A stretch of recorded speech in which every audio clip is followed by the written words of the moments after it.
என்னவென்று சொன்னால், பிரிந்து கிடக்கின்ற முஸ்லிம் சமுதாயத்தை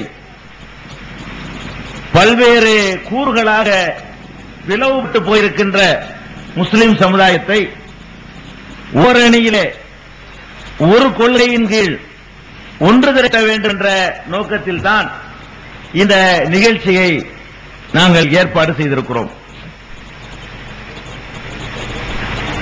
முஸ்லிம்கள் இன்றைக்கு பல கூறுகளாக பிளவுபட்டு கிடக்கின்ற காட்சியை பார்க்கக்கூடிய, இஸ்லாத்தின் மீது பற்று உள்ள ஒவ்வொரு முஸ்லிமும் இந்த பிரிவினையை கண்டு தனக்குத்தானே மனம் வருந்தாமல் இருக்க முடியாது.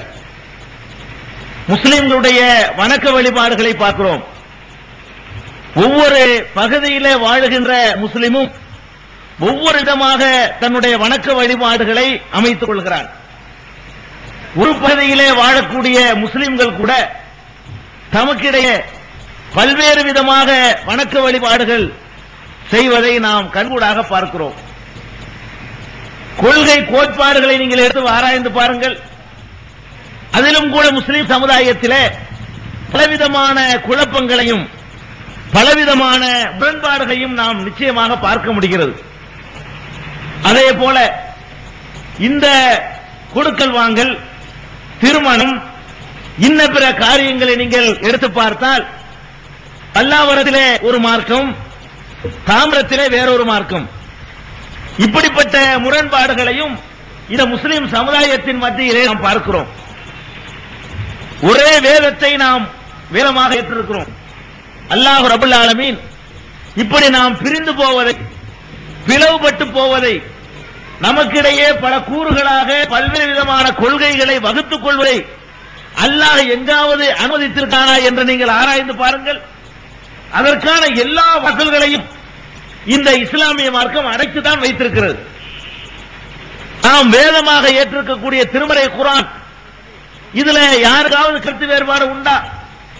முஸ்லிம்களில் எத்தனை பிரிவினராக நாம் பிரிந்து போனாலும் கூட இதுதான் அல்லாஹ்வுடைய வேதம் என்பதிலே ஒத்த கருத்தில் இருக்கிறோம். இந்த 6666 வசனங்களை கூட வேதம் தான் அல்லாஹ்வுடைய வேதம். இதுல மதுஹவாதிகளுக்கு கருத்து வேறுபாடு இல்லை, தரீகாவாதிகளுக்கு கருத்து வேறுபாடு இல்லை, ரெண்டையும் எதிர்க்கக்கூடியவர்களுக்கு கருத்து வேறுபாடு இல்லை. எல்லோரும் சேர்ந்து கொண்டு சொல்கிறோம் இதுதான் அல்லாஹ்வுடைய வேதம். அப்படியானால் நம்முடைய வேதம் ஒன்றுதான். கருத்து வேறுபாடு எங்க வருதுன்னு நீங்க பாருங்க. நமக்குள்ள கருத்து வேறுபாடு வந்து இவர் ஒரு மாதிரியா அவர் ஒரு மாதிரியா செயல்படாருன்னு சொன்னா, 2 வேதம் இருந்தா கருத்து வேறுபாடு வரலாம், 3 வேதம் இருந்தால் கருத்து வேறுபாடு வரலாம், ஒரு 7, 8, 10 வேதம் இருந்தால் கருத்து வேறுபாடு வரலாம். நமக்கு இருக்கிற வேதம் எத்தனை? ஒரு குர்ஆன். இதுல எந்த பிரிவை நீங்க எடுத்து கேளுங்க, ஓன் குர்ஆன் எதுப்பா? இதுதான் என் குர்ஆன். ஓன் குர்ஆன் இதுதான். உனக்கு வேற குர்ஆன் இருக்கா? இது இதுதான். அப்ப யாரை கேட்டாலும் முஸ்லிம்கள் எத்தனை விதமாக அவர்கள் பிளவுபட்டு போனால் கூட அவர்கள் வேதம் என்று ஏற்றிருக்கிறார்களே திருமறை குர்ஆன், அதுல எந்த மாற்று கருத்தும் கிடையாது. வேதம் உண்டா? வேதத்தில் கருத்து வேறுபாடு கிடையவே கிடையாது. எங்க கருத்து வேறுபாடு பாருங்க, வேதத்தில் கருத்து வேறுபாடு கிடையாது. சரி, உனக்கு இந்த வேதத்திற்கு விளக்க உரையாக அல்லாஹ் ஒருத்தர் அனுப்பினா இல்லையா? இந்த வேதத்தை கொடுத்து அந்த வேதத்தை எளிமையானதாக ஆக்கி அதுல சில விவரங்களை சுருக்கமாக சொல்லி அதற்கு விளக்கமாக சொல்வதற்கு ஒருவரை அல்லாஹ் அனுப்பிச்சான் இல்லையா? தூதர், அல்லாஹ்வுடைய தூதர், அல்லாஹ்வுடைய வழிகாட்டி. அந்த தூதர் யாருப்பா? கேளுங்க, தாபி கேளுங்க, அவர் வேற தூதரை சொல்லுவாரா? அல்ல ஹனபி மதஹ்புக்காரங்க வேற தூதரை சொல்ல போறாங்களா? சாதிலியாக்காரங்களுக்கு வேற தூதரா? காதியாக்காரங்களுக்கு வேற தூதரா? தப்லீகாரங்களுக்கு வேற ஒரு இறை தூதரா? இல்ல. யாரை கேளுங்க, முஹம்மது ஸல்லல்லாஹு அலைஹி வஸல்லம் தான் அந்த தூதர், அல்லாஹ்வுடைய வழிகாட்டி அவங்க தான். அப்ப வேதம் எது? ஒண்ணுதான், நமக்குள்ள சண்டையே கிடையாது. அந்த வேதத்திற்கு விளக்க உரையாக வாழ்ந்து காட்டினார ஒருத்தர், அவர் யாரு? சந்தேகம் கிடையாது, அது முஹம்மது ஸல்லல்லாஹு அலைஹி வஸல்லம், நபிகள் நாயகம் தான். இதுல யாராவது 2 கருத்து சொல்லி இருக்கிறோமா? கிடையாது. உங்களை எல்லாம் படைத்து பரிபாலித்து பக்குவப்படுத்தி காத்துக் கொண்டிருக்கக்கூடிய கடவுள் யாருப்பா? இவருக்கு ஒரு கடவுள், அவருக்கு ஒரு கடவுளா? முஸ்லிம்களாகி நாம பல கூறுகளாக பிளவுபட்டு இருக்கிறோமே, எந்த இடத்துல பிளவு போடுறோம் காட்டுவதற்காகத்தான் இந்த கேள்விகளை நான் உங்களை கேட்கிறேன். நம்முடைய கடவுள் யார்? அல்லாஹ். ஹனஃபி மذஹபுக்கு கடவுள் யாரு? அல்லாஹ் தான். ஷாஃபி மذஹபுக்கு அல்லாஹ் தான். ரெண்டுமே வேணாம்னு சொல்லக்கூடியவருக்கு அதுவும் அல்லாஹ் தான். தப்லீகாரங்களுக்கு அல்லாஹ் தான்.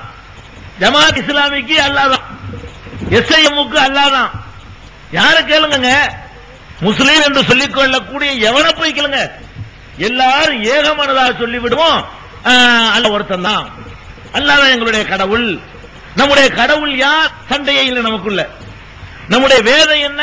சண்டையே இல்லை. நமக்கு வழிகாட்டியான தூதர் யாரு? சண்டையே இல்லை. நம் எந்த விஷயத்திற்காக இந்த மார்க்கத்துக்கு வந்தோன்னு கேளுங்க, பணக்காரனா இருக்கா இல்லையம்பாங்க. எதுக்குப்பா இந்த மாதிரி தொழுவுறீங்க? எதுக்கு பட்டின கிடந்து சாவுறீங்க? எதுக்கு நீங்க சம்பாதிச்ச காட்டு நீங்க ஜகாத்து கொடுத்து தேவையில்லாம பொருளை இழக்கிறீங்க? எல்லாம் மர்ம வாழ்க்கை இருக்குங்க, அதுல வெற்றி அடையணுங்க, சொர்க்கத்தை பெறணுங்க, நரகத்துக்கு போயிடக்கூடாதுங்க எல்லாம் சொல்றான். முஸ்லீம் சொல்லக்கூடிய எல்லாரும் சொல்றான். எவனை போய் கேட்டாலும் அட எதுக்கு உலகம் படிங்க? சொர்க்கத்துக்கு தான், நரகத்திலிருந்து தப்பிக்கிறதுக்கு தான், அங்க உள்ள சுகபோகங்களை அனுபவிப்பதற்கு தான், இங்க உள்ள தண்டனைகள் எங்களுக்கு கிடைக்க கூடாது என்பதற்கு தான். கருத்து வேறுபாடு இல்ல. அப்ப எதற்காக இந்த மார்க்கத்தில் நம்ம இருக்கிறோங்கிற நோக்கத்திலே நமக்குள்ள சண்டை இல்ல. அல்லாஹ் யாருங்கிறதுல சண்டை இல்ல, வேதம் எதுங்கிறதுல சண்டை இல்ல, வழிகாட்டி யார் என்பதுல சண்டை இல்ல. எதற்காக இந்த மார்க்கத்தில் நம்மளை ஈடுபடுத்திக் கொண்டிருக்கிறோம் அதுல சண்டை இல்ல, சச்சரவு இல்ல. அப்ப சொர்க்கத்துல சண்டை இல்ல, நரகத்துல சண்டை இல்ல, மறுமை வாழ்க்கையில சண்டை இல்ல, கேள்வி கணக்கு இருக்குங்கிறம அதுல சண்டை இல்ல, அல்லாஹ் விசாரிப்பாங்கிறம அதுல சண்டை இல்ல, ஹவுதுல் கௌசர்ல அதுல சண்டை இல்ல, நன்மை தீமைகளை மதிப்பிடப்படுமே அதுல நமக்குள்ள சண்டை இல்ல. ஒன்னுலையும் சண்டை கிடையாது.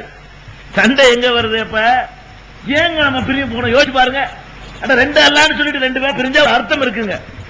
ரெண்டு வேதம்னு சொல்லிட்டு நம்ம ரெண்டு கூறா பிரிஞ்சோம்னா அர்த்தம் இருக்கு. நீ ஏன்டா இப்படி இருக்கிற? என் வேதத்தில் இப்படி இருக்கு. நீ ஏன்டா அப்படி இருக்கிற? என் வேதத்தில் இப்படிதான் இருக்கு. அர்த்தம் இருக்கு. கொஞ்சமாச்சு மூளைக்கு ஒத்துக்கிறது. இவனுக்கு ஒரு வேதம் அவனுக்கு ஒரு வேதம் இருந்தா ரெண்டு சைஸா இருக்கிறத ஒத்துக்கலாம். அல்லது தூதர் எனக்கு இவருங்க எனக்கு அவருங்க, சரி போப்பாங்க, அதாவது ஒரு நியாயம் இருக்குது. தூதரும் ஒண்ணுதாங்கிறான், வேதமும் ஒண்ணுதாங்கிறான், அல்லாவும் ஒண்ணுதாங்கிறான், மார்க்கமும் ஒண்ணுதான் சொல்றான். எல்லாம் ஒண்ணுதான் சொல்லக்கூடிய இந்த முஸ்லிம் சமுதாயத்தவர்கள் ஏன் பிளவுபட்டு போனார்கள்? எதுல பிளவுபடுகிறார்கள்? இதுல எல்லாம் பிளவு இல்ல. எங்க பிளவுபடுறோம்? ஏன் பிளவுபடுறோம்? இதை நம்ம இன்னும் தெளிவாக சிந்திச்சு பார்க்கணும். ஒருவேளை நமக்கு அல்லாஹ் எதை வேதம் என்று தந்திருக்கிறானோ, நாம எதை வேதம் என்று நம்புகிறோமோ, அந்த வேதத்தில் ஏதாச்சும் குழப்பம் இருக்குதோ சொல்லலாம்ல. நமக்குள்ள சண்டை போட்டுக்கிட்டு 7, 8, 70, 72 பிரிவாக பிரிந்து போனது காரணம் அல்லாஹ் எதை வேதம் என்று நமக்கு தந்திருக்கிறானோ அல்லது எதை வேதம் என்று நாம நம்புகிறோமோ அதுல குழப்பமா இருக்குது, அதுல முரண்பாடா இருக்கு. செய்யன்னு சொல்லிட்டு செய்யாதுன்னு சொல்லுது. ரெண்டு கருத்தை சொல்றதுனால ரெண்டு சைஸா பிரிஞ்சு போயிட்டான். இப்படி ஏதாவது இருக்குமோன்ற வேதத்தை பற்றி பார்த்தோம்னு சொன்னா அதுவும் இல்லைன்னு வேதம் மறுக்குது. திருமலை குர்ஆனை நீங்க புரட்டி பார்த்தீங்கன்னு சொன்னா அதுவும் கிடையாது. ரொம்ப தெளிவுள்ள சொல்லுது.